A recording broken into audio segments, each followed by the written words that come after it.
So the next one will be the extended continuous shells. It is just another variation of the one that we did in the previous lesson. So the continuous shells were the spiral, which just was very close to each other, and now we're just going to have a bit of gap between each of the spirals. So it's just a bit of extension between each of the spiral that we will be piping. Okay, again the angle is 90. So I'm just going to start with one spiral, extend a bit, another spiral, extend, spiral. So as you're moving on to extending, just control how much buttercream comes out.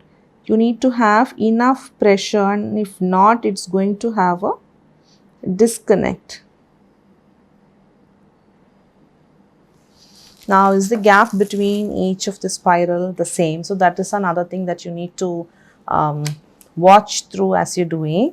I feel like maybe the gap here is a bit more than the gap here. So for me, what is the interval in which I am going to do the spiral is important. So let me just do one more row.